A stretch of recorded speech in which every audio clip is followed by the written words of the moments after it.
And he says, I need you to download this tape, this Sandy Beach tape. Sandy Beach is a big speaker. And in this what was the speech? Yeah, the speech was, he was talking about this Chinese farmer.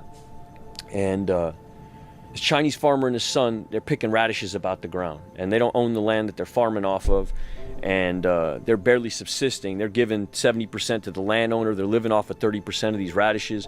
Their whole financial legacy is tied up into this workhorse. And one day, and the son is really working the land because the man is too old. And one day the workhorse runs up off the hill. He just fucks off. He's up the hill.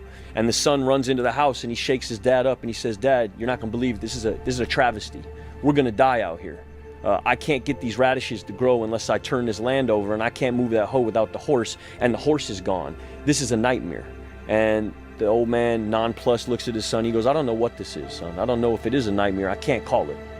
And the son thinks his dad's out to lunch, or like ambivalent, or something's wrong, or he's too old.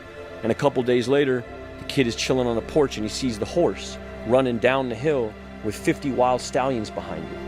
And they run into the paddock and he locks the paddock and he runs inside and he hits the dad. He's like, "Man, this is, fuck radishes. Like, we're rich, you know, we're in the horse business. We're in the horse trading business now. This is a miracle, Dad. I'm gonna go tell everybody we're trading horses now." And the father looks at his son nonplussed again and says, "I don't know what this is. I don't know if it's a miracle. I can't call it." And a couple more days pass and the son's trying to break these horses down, domesticate these horses. He didn't know anything about horses. He's a radish farmer.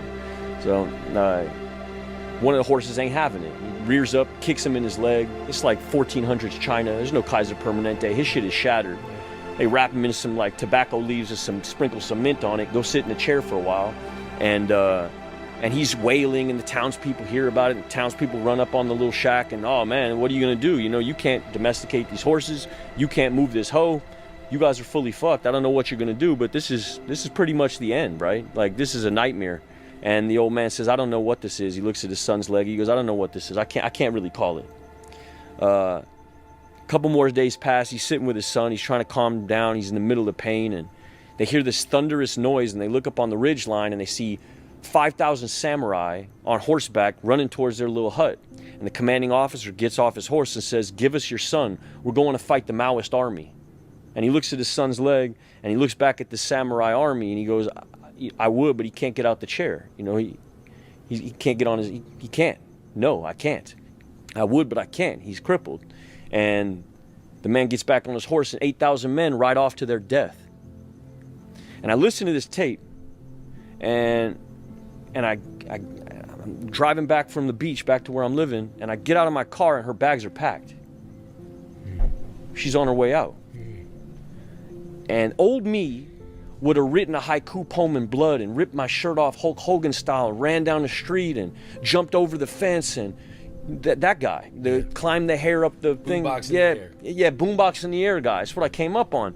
And something in me from having heard what I just heard, what feels like this is now I can't get no lower. I hear this like I can't call it. And it becomes like the most diplomatic breakup I ever had in my life. And I say, "What can I do?" And "Can I get you a car?" And she goes, "No, don't worry about it. Go get well." And I go walk into my house and I call my dude up and I'm like, "Man, I think this shit is working. Like, man, this is a miracle. Like, this is the most diplomatic thing I ever." And I'm in my meeting, I'm telling all the dudes, like, "I think this program's really working in my life, man." And then I got 5 days sober and they're like, "Bro, I think you're pink clouding. Why don't you go to another fucking meeting, Jack?"